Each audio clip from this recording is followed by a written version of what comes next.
As we go to the learn some chassidus, we're holding page 126, the right hand column.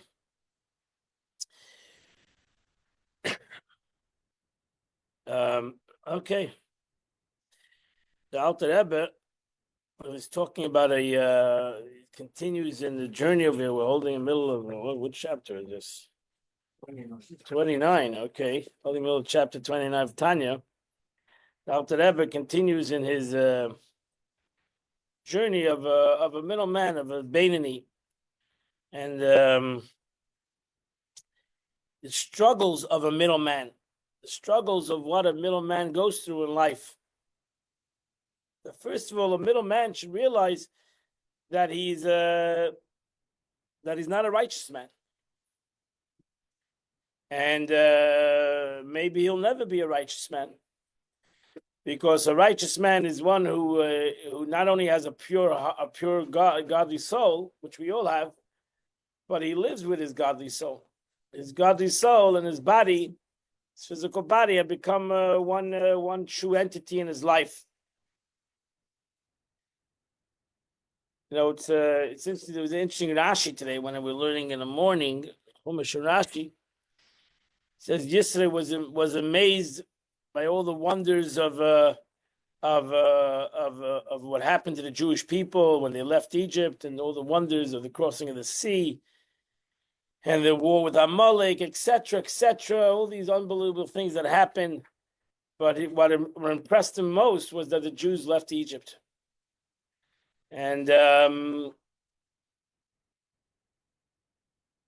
you can do all wonderful things, but the question is, can you leave your Egypt? Is it possible to leave Egypt? Are you capable to leave the Egypt of your past? Something might be impossible to many people. They simply cannot let go of their past. And they cannot grow. It's impossible for them to grow because they're always stuck in the past.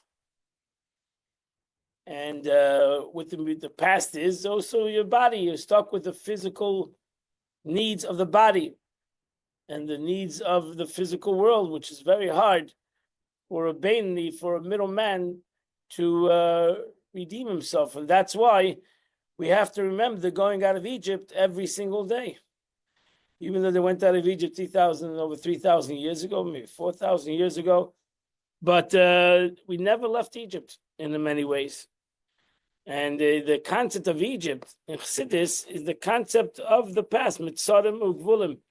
When you say when your person says that he's this the way I am because that's the way that's the way I was yesterday, is then you're still in Mitzrayim. Then we're still in Egypt. You in essence have to say this is the way I am because this is the way I am right now. Not because I was yesterday that way or the day before that way. I need to come and say that I am who I am because this is the way I want to be right now. And that's your free choice. The free choice is that you can stay in the past.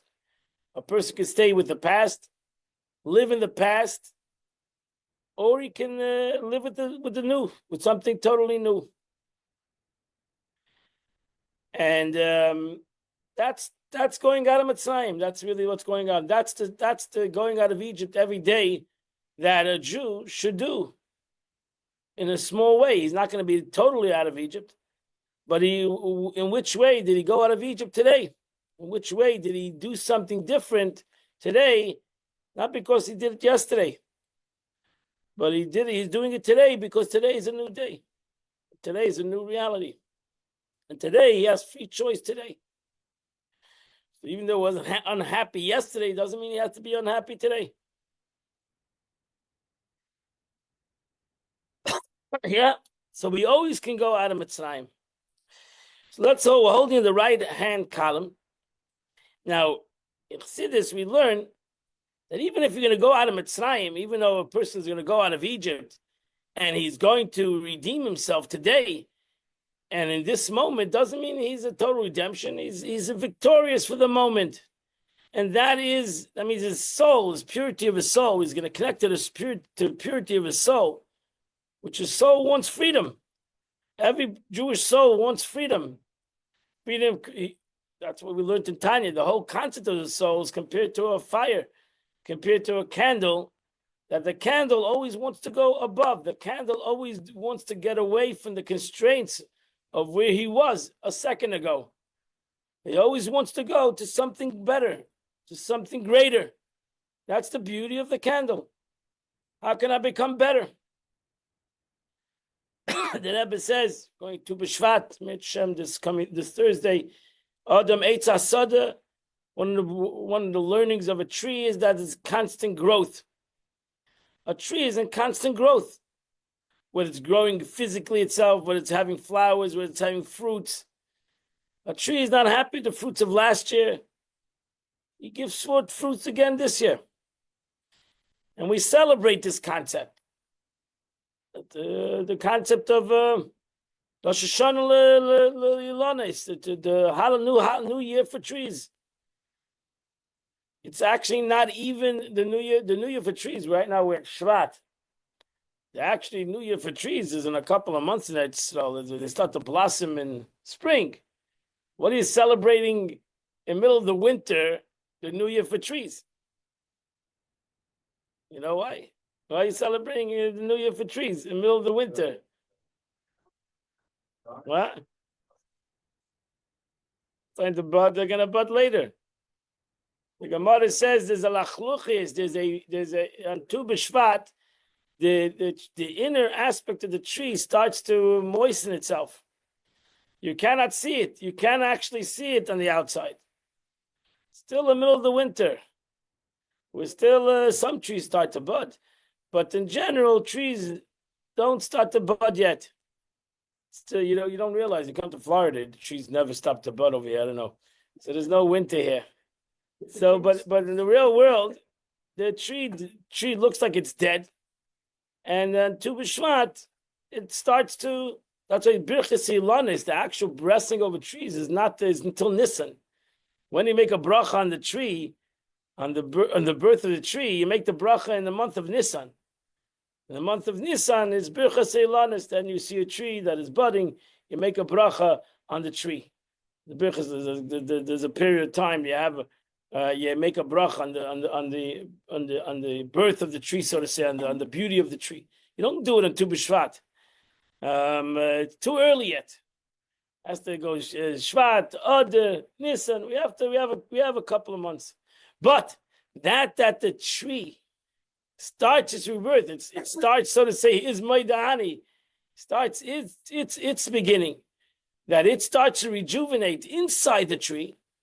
That already is Rosh Hashanah. That's a situation to celebrate. So too that if we can start within ourselves a concept of rebirth, a concept of realizing that we have to start again. We have to start anew. We can't continue the yesterday, the day before, the month before, the year before. We need to start a new beginning. And when we start a new beginning, that is a celebration. That's a celebration for each and every human being. But ultimately, we fall back into our day-to-day kind of a situation. So we get up in the morning, I'm sure everybody said Maidani over here. They said, we acknowledge that God gave us a soul. It's going to be a great day.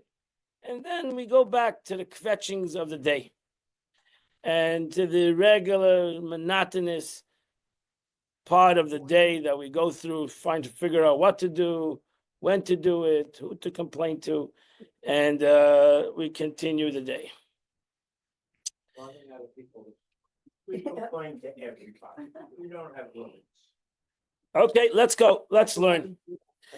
So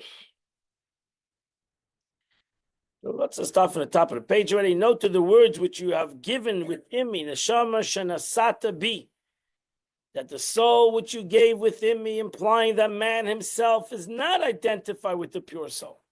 Shama shenasata bi. We say this in the morning. After Maidani, we washed our hands. We say lakai neshama shenasata bi. God, the soul which you gave into me. Meaning that I realize that there's two realities. There's the reality of the soul and there's the reality of my body. But I know it's pure, except in the case of Tzaddikim, and it will contrary it's true, namely that the pure soul, meaning the divine soul in man, while the body is called the flesh of man. They understand this concept. They comprehend that their life is divine and their secondary is the body. Not their divine is secondary and the body is focused. Not that a person can complain about his body is already shows that his body is primary. And suddenly the soul has lost its purpose. Like a person says, a person that, we're all that way, a person that's unhappy basically doesn't comprehend his neshama. Because there's nothing in his unhappiness that is connected to his soul. If he understood his neshama, he would not be unhappy in any kind of situation. Because nothing has changed in the purpose of the neshama. Nothing can change the purpose of the soul. Nothing physical, even health, wealth, and tzadis, nothing changes the purpose of the neshama. Nothing doesn't change. Sometimes people say statements, they don't realize even the importance of their statements, what they say. When a person expresses himself, we have that expression, niba v'layada ma niba. Some people say things and they don't realize what they're saying. They don't realize something they say it because they have an neshama. They're not saying it because of their body. They're saying it because of their soul. And they express themselves because that's what the neshama expresses itself. So yeah, this girl expressed, I went in with faith, I left with my faith. Which is a true expression. But she understood that expression. I went with faith, I left with faith. The truth is, that's what we have. That's the truth. We all have that concept. We come in with faith, with emunah. We leave with emunah. Everything else is secondary. Everything else is unimportant. Is it problematic? Yes. Everything. I wake up in the morning with faith. I leave with faith. What do I say? I wake up, and that's what you see. If you say you're a mapil, you say that. In the morning, you say, if I thank God for giving my neshama. In the night, I say, I give back my neshama, God, in faith. I start my morning with faith. I end my day with faith. Hopefully, I can go through my day in faith. But a person should never forget, as the Rebbe said in Yom Yom today, a person should never forget his Maidani. Should never forget how he came into the world. You didn't come into the world. You came into the world with your Maidani. You came into the world with my acknowledgement that I have an neshama. That's what you came into the world with. And everything else that's happening in the world is really for that purpose of why your neshama came to the world. So how can a person have any tightness on anything that's happening in the world if he came in with his neshama, if he came in with his faith? So a tzaddik, as the Rebbe is going to say now, compared to the statement of Hillel, if you go to the Gemara, when Hillel the elder, Hillel HaZaken, famous great individual in the Torah, in the Gemara, in the times of the Mishnah, his elders said to his disciples who were going to eat, he used to say he's going to perform a kindness with a lowly and poor creature. I have to do a chesed with a very low and pure creature, and that he meant was his body. A pashut need to do a chesed, a middle learning. We're studying. Why would we stop studying? Because we have to chesed. The Eibishter wants us to do a kindness to the poor. And he didn't only mean the poor guy out there. He meant the poor guy right over here. My poor body needs food. So what do? You have to help the poor. You got to do chesed. I got to do a kindness to my body. Why would I stop learning? Why would we stop the class? Because we got to do something good for the poor guy. And the poor guy means my body. which he meant his body, which he regarded as a sometimes poor. Like Achmanis, I have a body. And this body needs food. Imagine I'm in the middle of learning Torah and the body needs food. What's going on over here? But that's the way it is. The Eibishter made that there's going to be a poor person in the world. That there's going to be something within me that's poor. So all these nadasha needs, my body needs food. Imagine if my body would be able to survive without food. Food is a waste of time. Prepare it and eat it. Digest it. Ganze Meise. That's what Moshe Rabbeinu, when he says with the greatness of Matan Torah, was that 40 days and 40 nights I didn't eat. I didn't have to waste my time with the body. My body and my soul became one. It's a whole machlekes in the Gemara. If Mashiach comes, we're going to have to eat. I don't want to depress you. Maybe you're going to stop praying for Mashiach. So I'm holding. You won't have to eat. We'll go back to the original. What do you need to eat? Nothing. You'll live a spiritual life. Your body will not need to eat. On Sunday. By which is meant his body, which he regarded as its foreign tip. Therefore, he used an he expressed himself to perform an act of kindness. I push it need to. The Eibishter gave me a body. God gave me this poor man. He lives with me, and I need to give him food, and then I need to give it rest. He needs to go to sleep, and I need to give it rest. I need to clean it. I had so many things in his body. I have so many. This body is such a needy entity. But what should I do? Torah says, the Eibishter says you got to give the body its needs. You have to protect your soul, and it also means you have to protect your body. Everybody uses that expression. You should watch your soul. To mean to watch your body, because your body, your soul understand it needs the body, even though it's secondary, it still needs it. It's important to it, the body, because it can't accomplish in the world without the body. So therefore, you shouldn't forget your body, but you should realize your body is there to be used for the neshama. It's not there to be used for anything else but the neshama. And the more I give the body taivus, the more I make the body as a self-entity, that's when the body takes over. And suddenly, I almost have a question if I have a neshama, God forbid. So I become the center of everything, and then suddenly I have a soul. I got a soul too. Oisim gufam ika, v'nafsham tfela. There are those who make their body the ika, the most priority number one, and their soul priority number two. So instead of saying nasa v'nishma in everything in life, instead of saying nasa v'nishma in everything in life, I don't do that.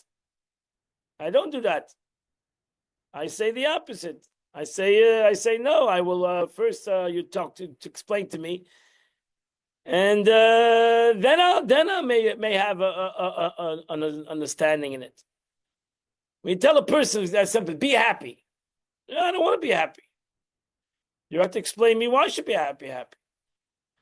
Yeah, actually, there's a reason not to be happy. I can give you 100 reasons not to be happy. So that takes away. I mean, in the pasuk it says you should be happy. So now the pasuk says unless it gives the answers, the 100 answers to you to be happy, the pasuk has to give you 100 answers to be happy.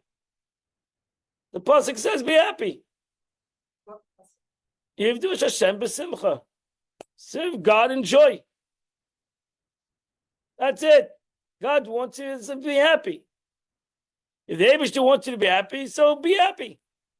No, God is going to have to come and tell me why to be happy. No. Be happy. Moshe, yeah? That's it.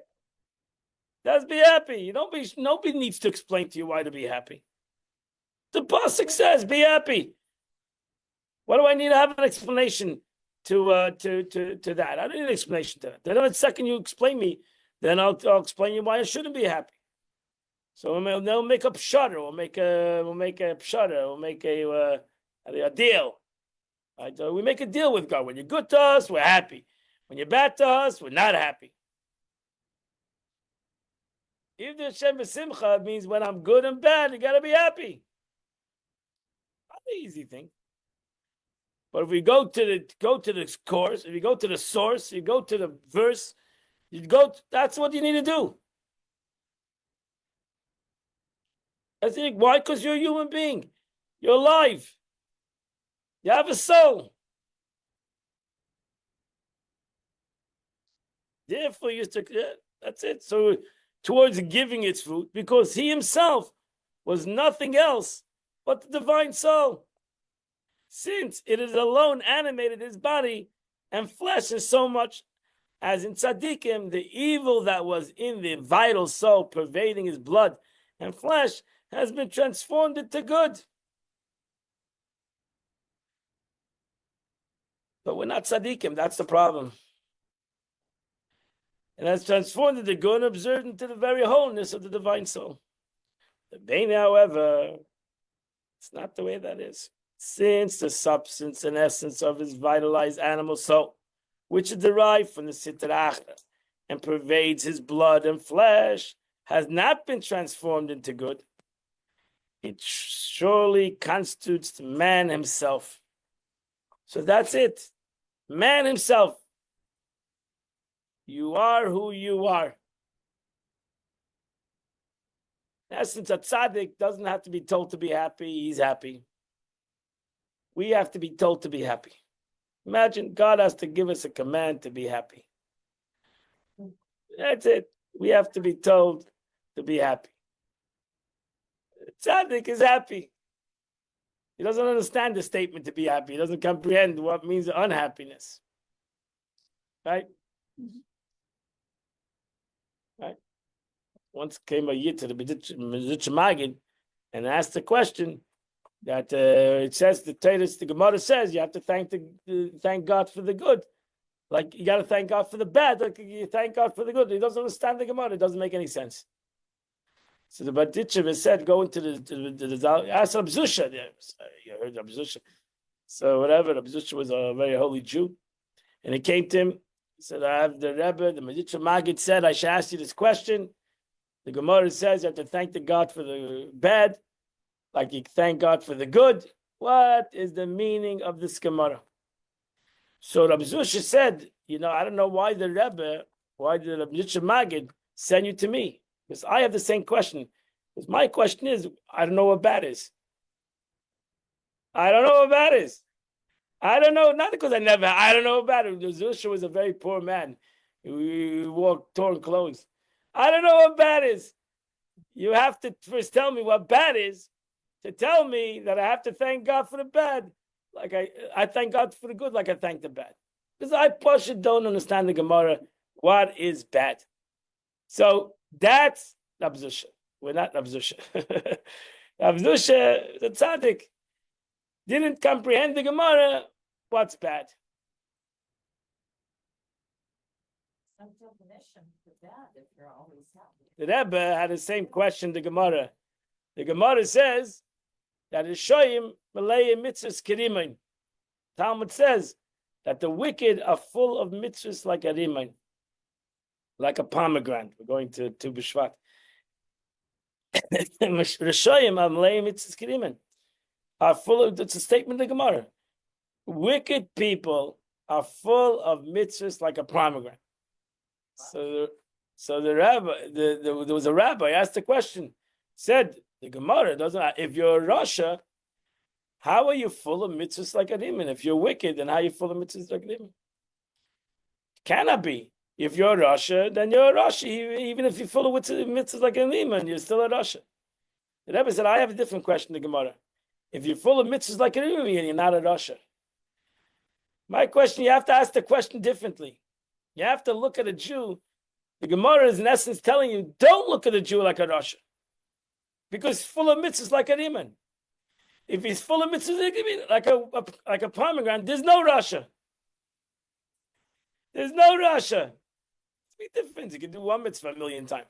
You're full of mitzvahs like a and you're no Russia. That's what the Gemara is telling you. There's no Russia. Because every Jew is full of mitzvahs like a So really, there's no Russia. There's no wicked person. There's no person that is wicked and he has no good. There's no such thing. There's no such thing. Yeah. I don't know. The Gemara is talking about Jews. I don't know what the Gemara is. The Gemara doesn't make a blank statement to the world. I'm just telling you the Gemara. But you can find a lot of wicked Jews. You don't have to go to anywhere else. But the Gemara tells you you're wrong. You're looking at it wrong. You're not looking at a Jew correctly. Even if you have a Jew that you think is wicked, he's not wicked. He's not wicked. Struggling. He's having tzaddis maybe. That's why it says you shouldn't judge anybody. That's why the two Gemaras. You have the Gemara. You're not allowed to judge anybody. You're not judge them. People are doing bad. Why shouldn't I judge them? Why shouldn't I judge them? If someone's doing bad, why shouldn't I judge them? The Gemara says, wait, how can you judge them? They're Malay mitzvahs, but I don't see the mitzvahs. So therefore you can't judge them. You don't see the inner part of a person. You don't see Malay mitzvahs, they're full of mitzvahs. You don't see what they're full of. You don't see what what's their essence. You don't see who they are. You don't know who they are. Malay mitzvahs keriman. Every Jew is full of mitzvahs like a riman, like a pomegranate.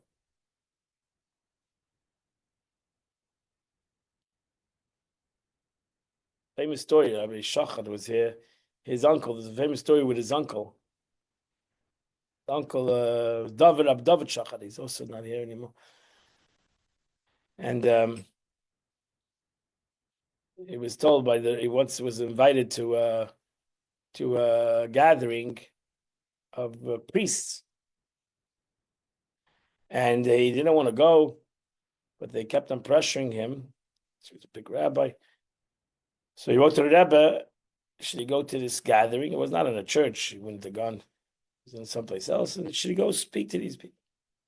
So the Rebbe said he should speak to them, but he should talk to them a general story. He shouldn't tell them nothing. He shouldn't go into religious issues.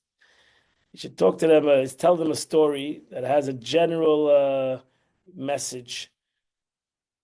The Rebbe said about tzedakah, he should tell them a story about charity.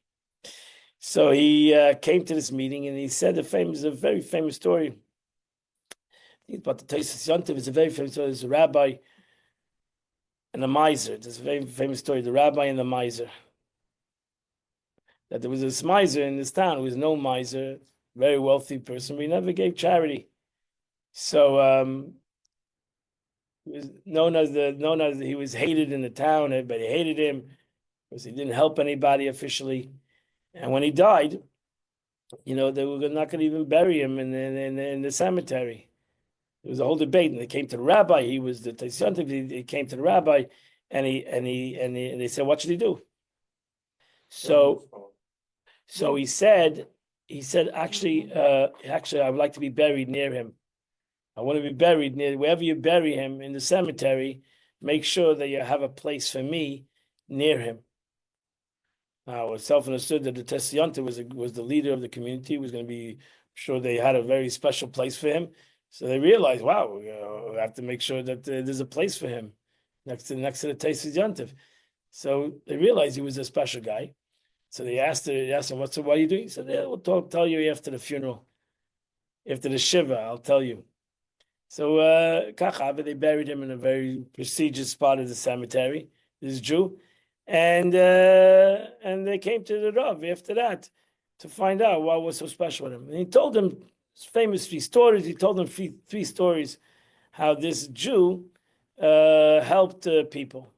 Was extremely a big the only one in the city who knew was he himself. I'll just tell you one of the stories. He said, which he was involved. He was involved in three stories of this Jew. That one time there was a Jew who came to this wealthy Jew and told him that he he's falling down in business, and he has to leave the city to maybe try to make business in a different city. Would he support his wife and his family when he's as long as he's gone? And he would repay him when he comes back. And he made a date. He said that whatever the couple of years he's going to be away. And so the Jew said to him, he said, "Well, you said it's I would do it, but who's your guarantor?" So he said, "I don't have a guarantor. I don't want to tell anybody what I'm doing." So he didn't want to tell his wife what he's doing even, because he had to go away for a couple of years. So he said that the Eibush is my guarantor. God's my guarantor. He says, "Okay, put that in the document that you're taking. I'm going to support your wife every month, and God's going to be the guarantor." And so he did it. He signed this document that God's the guarantor, and life went on. And he told his wife, I'm working for this guy out of the state, and you go to him every month, and I'll give you the money." And that's what she did for 1 year, for a couple of years. And actually, the date passed. The date of his loan passed, and he kept on giving, and he came back. Ultimately, he came back. It was successful, and he came back after many years. He came back to the Yid. He said, "I'm sorry, I'm late. I'm late for this loan, and you did this unbelievable deed for me, and you lied to my wife, and everything was fine. And the Eibush made me successful, and now it's time to pay the loan." So the Yid said, "Sorry, but when you passed the date, I went to the guarantor. When you passed the date, I went to the guarantor, and the guarantor paid me." So he said, "Are you joking?" He said, "No. I went to the guarantor, and the guarantor paid. The guarantor was God." What I tell you, the guarantor paid. He paid.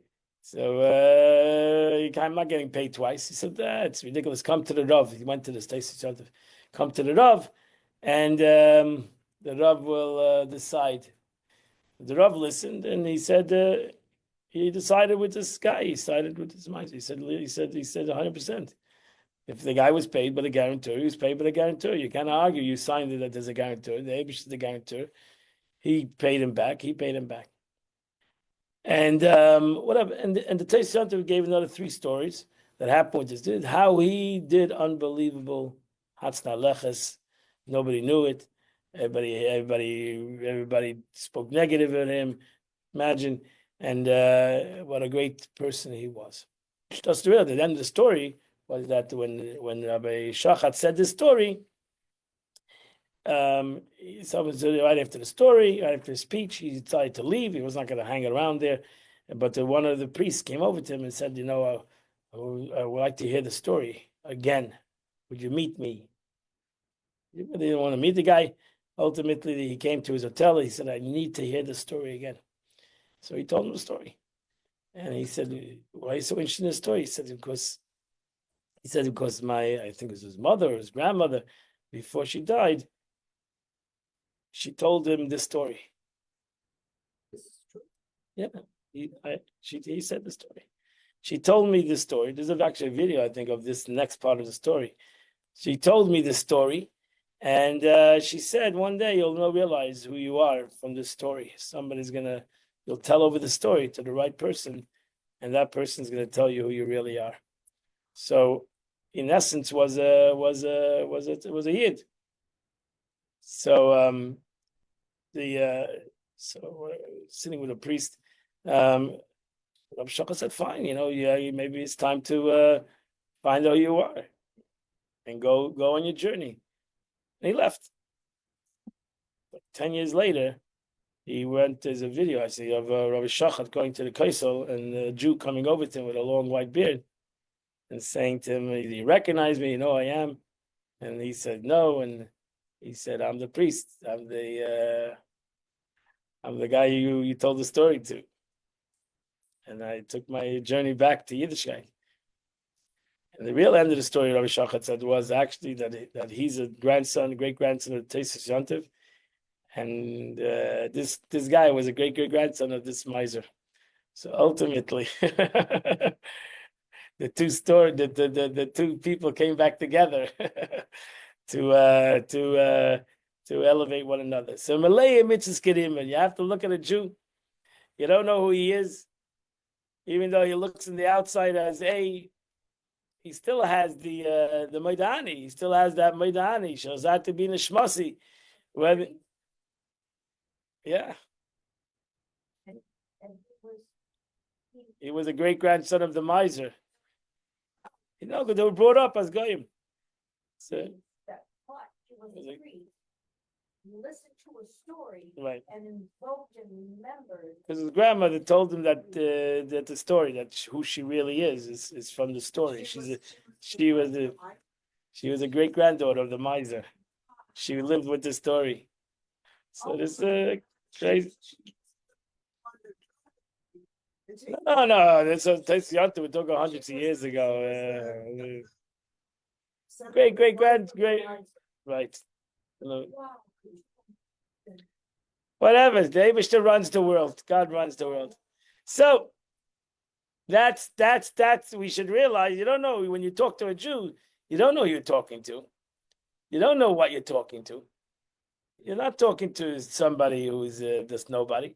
You're talking to Ben Avraham Yitzhak Yaakov. You're talking to a holy soul. You're talking to a holy soul. The truth is that when you talk to yourself, you're not talking to a schlepper that you think you are, or to a nobody that you think you are. You're a holy entity. You're a godly entity.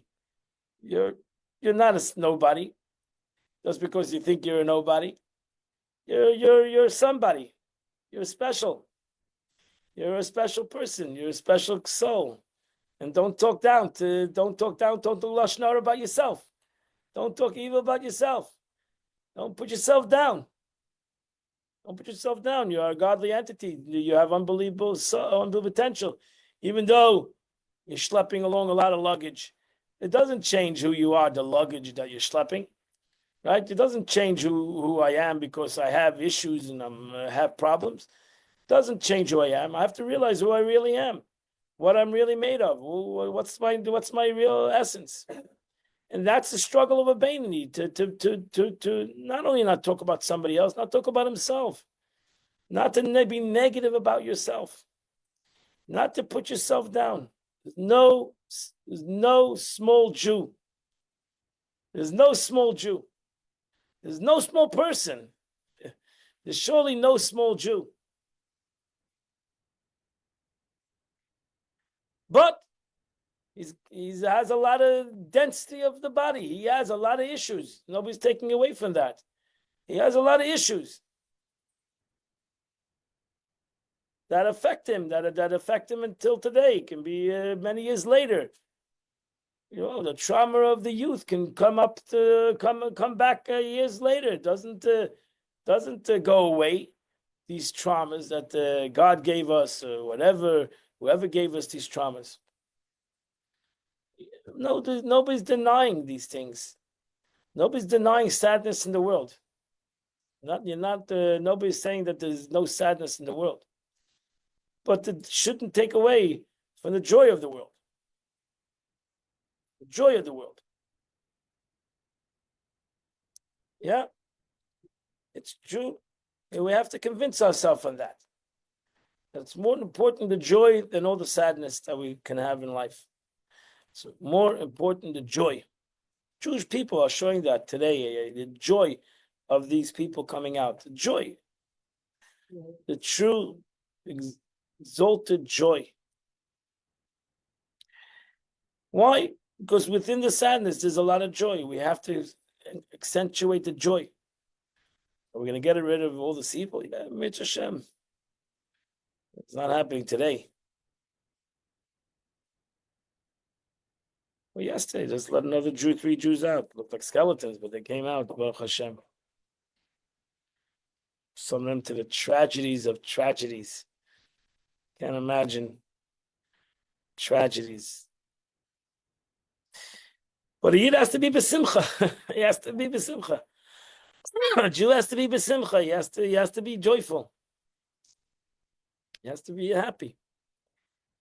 And that's what they sometimes we got to go to the Nasiv and Ishma of the Torah. You know, Nasiv and Ishma, we got to be happy. We will do and we'll understand. That's it. We will do and then we'll understand. That's it. Nasiv and Ishma. We will do and then we'll understand. Not because we're stupid, not because we're naive, because we're emes, because we know what real good is, and we know what the opposite of good is. We know what's goodness and we know what sadness is. Famous Rebbitzin that we learned was on the upper side. He used to say, Hineni. "Smile, and Hashem will give you all the reasons in the world to Yeah. smile." Amen. Amen. Sometimes I don't know. He doesn't. Sometimes whatever. Okay, I'm not going to talk negative. What? What?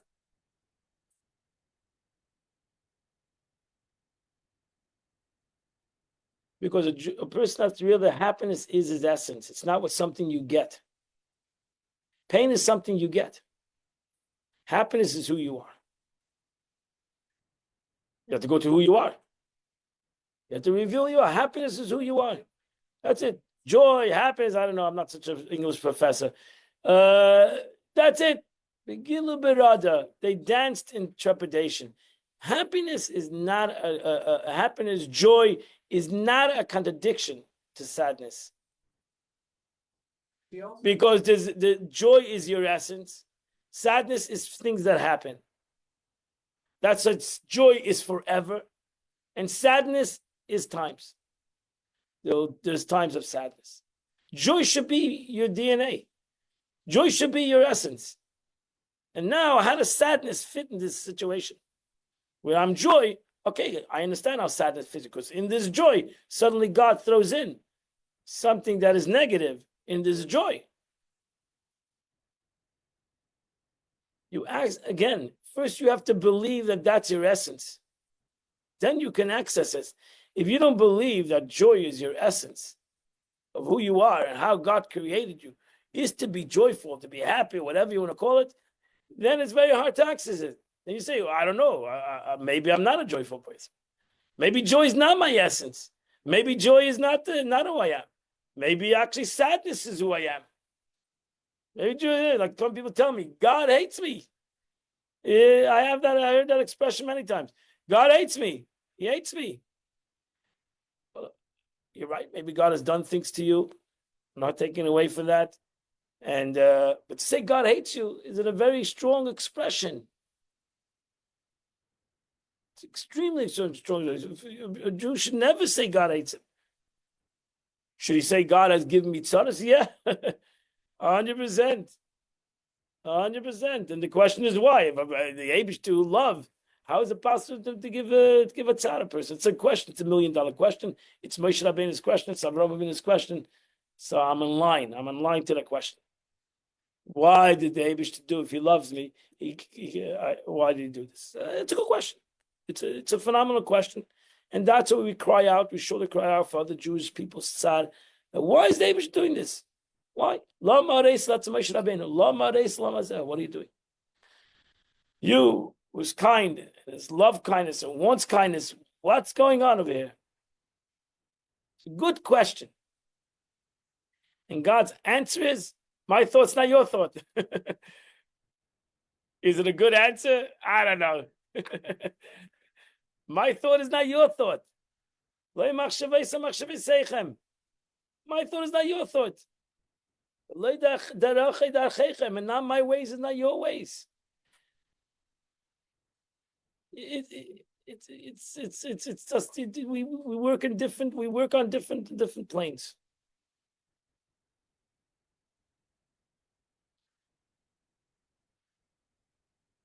But I want you to be happy,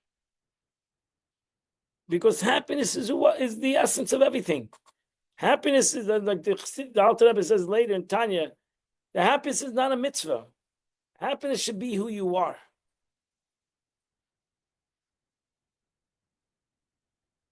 Word is that? Simcha? Simcha. I don't know how to translate it in English. Joy, happiness, gladness. Okay, so let's use joy. Fine. Joy should become happiness. Then we come. Then we. What is that fire? You know, what is that? Okay, fine. Yeah. So wait, let's say you're not there, how do you get there? What do you- Learn more Tanya. Start believing. Start believing it. Start believing in yourself. Start believing in yourself. Start believing in yourself. What if they're really tough? Nobody can do this for you if you cannot believe in yourself. Nobody can tell you. Nobody can. I cannot answer the question. You're asking me a question, which is a great question. Everybody asks that same question. But the question needs to be answered by yourself. You have to come to that answer yourself. Because if I have to give you the answer, then it's not you. And it's my answer. And it's not, no, my answer is not going to fit you. Example. That's what the Abishah gave tzaddikim in the world. An example. No, for ourselves. We gave tzaddikim in the world for ourselves. That we should. Yesterday, what do we do? Start dancing. Start dancing. I want you to start dancing. Start dancing. Start dancing. That's it. Start dancing. Let's go. Oh, be happy. Start smiling. Start smiling. And even though you don't want to smile, smile. My mother always tells me it takes one muscle to smile. It takes 17 muscles to frown. She was a nurse. Takes one muscle to smile, takes 17 muscles. I never asked her how did she know that, but takes one. But that was her statement. Well, why are you wasting 17 muscles when you can use one muscle? That smile. That's it. Smile. What's that? That smiling is the greatest form of tzedakah. One muscle. 100%. If someone else down It's a Mishnah. Have a mekavel eskala adam b'sever panim yafis. Shammai said you should greet everybody with a smile. Nobody needs your frowns. Nobody. That's why they came up with masks, maybe. That nobody needs to see your frowns. People need to see your smile. That's it. Mekabel is kol adam b'sever upon him yafis. Greet everybody with a smile. Brown, you get wrinkles. You smile, you wrinkles go away. That's it. Smile. The Abishah gave everything. The Abishah gave an unbelievable medium to another person. A smile. A smile. Gave a person an unbelievable capability to not even have to talk, to not even have to work hard, and to impress somebody else and to uplift somebody else with a smile. The smile is That's it. contagious. So do it. So that's it. Let's start smiling. And that's it. That's it. Finished. All right. I said you're good at that. You're always smiling. I'm trying. You have to do that. The smiling is contagious. It's contagious.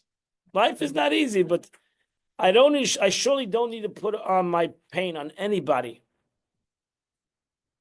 I've learned an unbelievable lesson in life, in my journey of life, that you need to be objective in any instance in life. You always can be critical about everything in life, but then you're not objective. You're not objective. You're being subjective. You're putting everything in every situation in life. Suddenly, everything becomes everything. And it's not that way. The Abishah gives opportunities in life. Hundreds, thousands of opportunities in life. Every day, thousands of opportunities. This is an opportunity. Thousands of opportunities. You're either going to be objective, you're going to step aside and say, wow, what a beautiful opportunity it is, or you're going to become subjective. You're going to take your pain, you're going to take your situation, you're going to bring it to the situation, you're going to take somebody else's pain and make it more pain. You're going to become, you're not an objective person. You're not an objective person. And when you're not an objective person, you really cannot you really cannot enjoy the moment. You really cannot accomplish anything in the moment.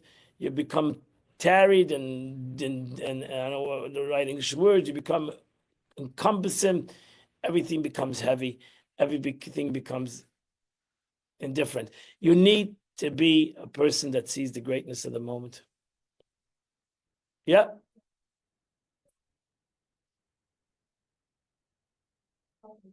My father and my mother friend who went through hell during the whether they were camps or whatever they were going through. And my father had so much joy, I never understood it. Yeah. It's crazy. It's crazy. It's crazy. Truth is that my father had a great influence on me. And when I saw he was joyful in person and whatever he went through in life, I said I can be a joyful person. There's nothing that I should not be joyful in the life that I have in comparison to my father, who had the opposite and was joyful individual.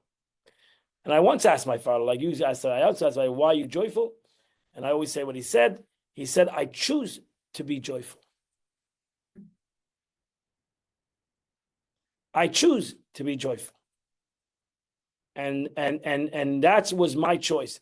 So, and I think my father told me that because I believe he wanted to say to me, choose to be joyful. There are going to be times in life that you can have 100 reasons not to be joyful. Yeah, you'll have 100 reasons. Choose to be joyful. That's when your choice comes up.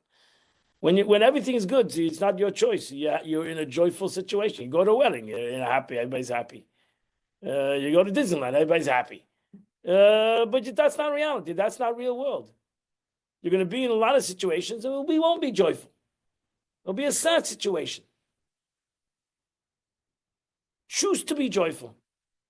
That's when your choice is. That's when you become who you are and you show who you really are. Because you're chosen. You have 100 reasons to be sad. And they're valid and they make and they're 100% right. But now, show your choice.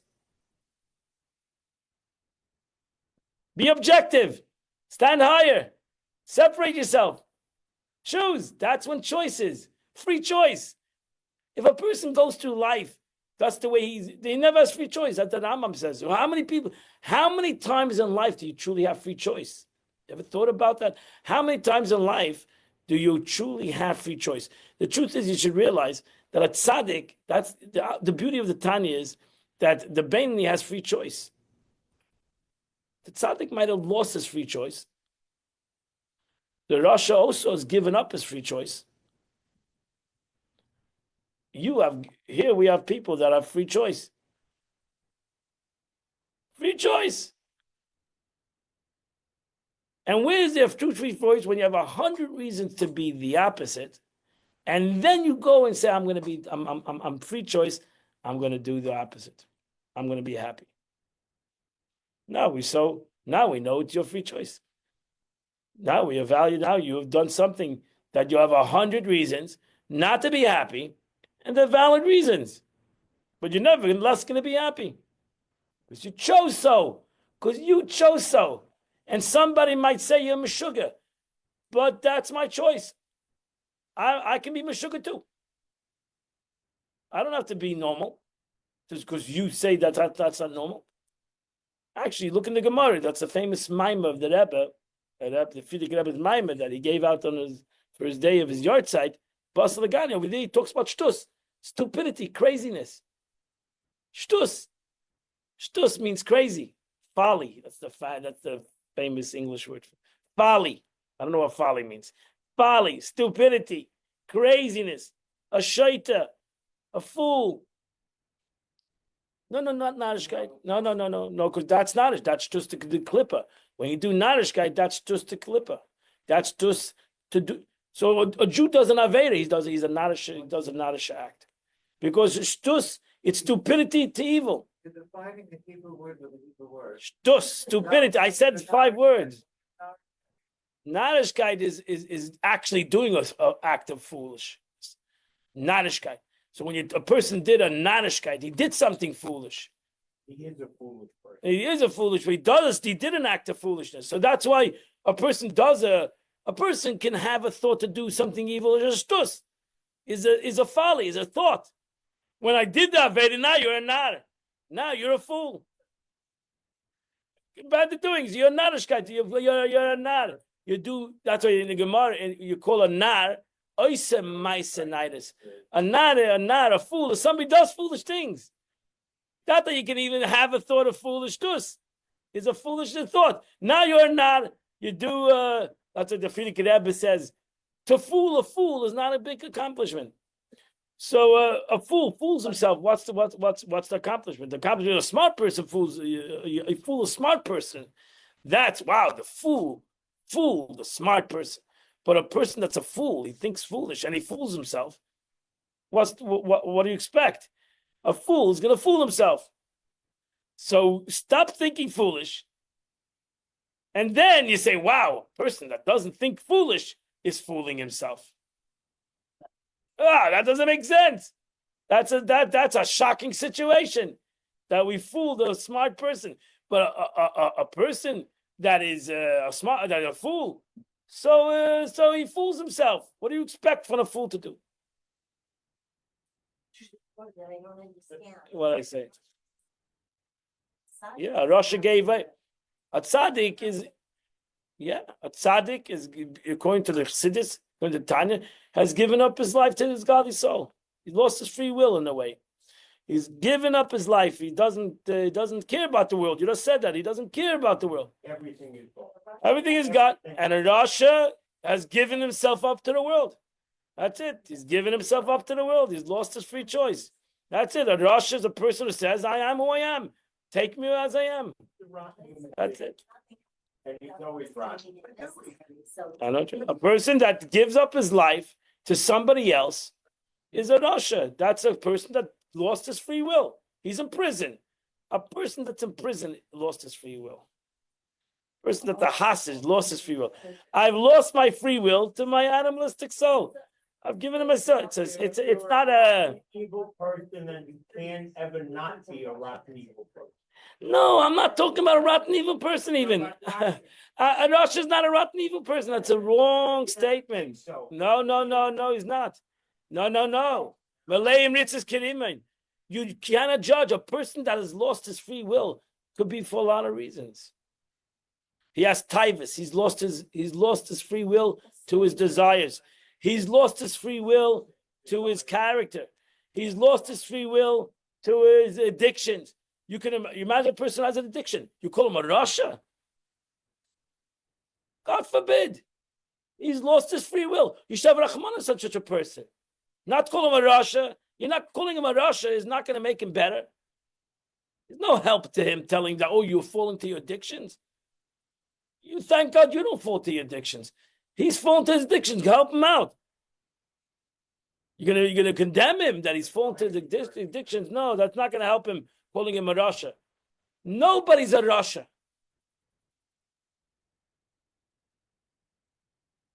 Nobody's a Rasha. Meaning, I'm not saying, but I'm to get that. Nobody's a Rasha, meaning nobody is totally at loss. Nobody.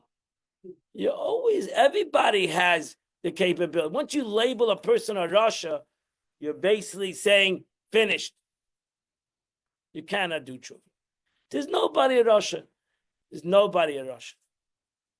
I mean, there's always exception to the rules, but in general, because we have addictions.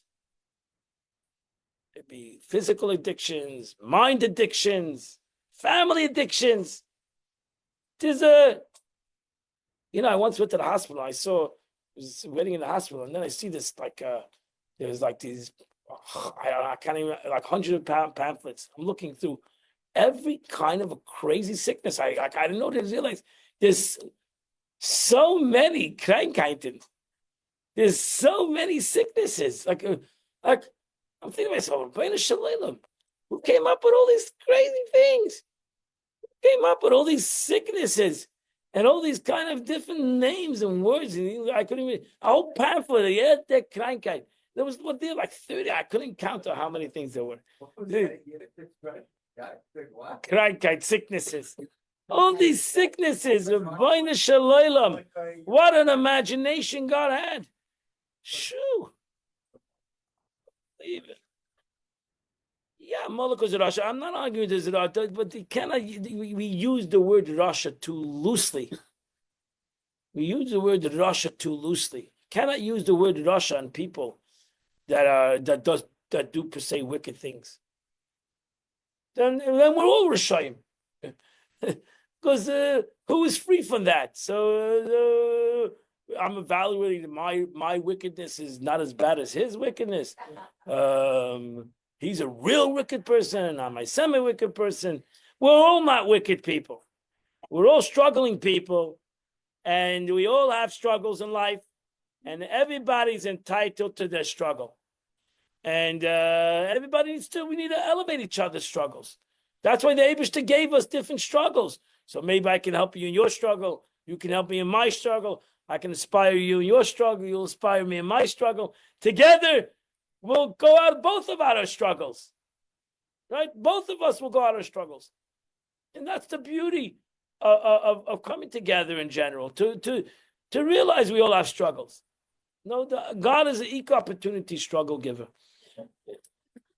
He didn't pick on anybody over here to give him their struggles. He gave everybody their struggles, and we should realize that. That's why don't think that you see a person that's happy or you don't know what's going on in the back rooms of everybody.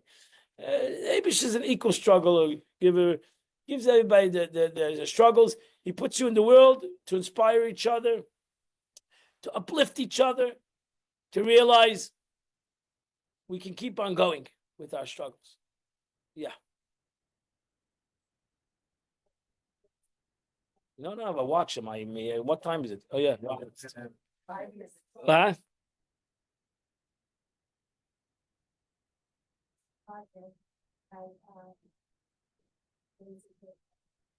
There's a book of the meaning of man. Same concept. The same concept. The meaning of man. If you don't have a purpose, you don't have hope, you lose your life. You lose who you are. And Chassidus, we don't have to go to tragedies to realize that. We have it in the Torah. We need to come to ourselves. The Eibusher shouldn't give anybody tragedies. God shouldn't give anybody tzaddis. We should all be healthy and happy and successful, but we should realize that Baruch Hashem, even the struggles that we each go through, there's unbelievable greatness. There's unbelievable potential. There's unbelievable light, and it's no comparison. You can't even compare the struggle to the light. You just can't compare it. You can't feel the greatness to the struggle that you might be going through. It's impossible. You can't compare the smile to the frown. You can't compare it. It's not even in the same. It's not even in the same category. The frown is A, and the smile is A to Z.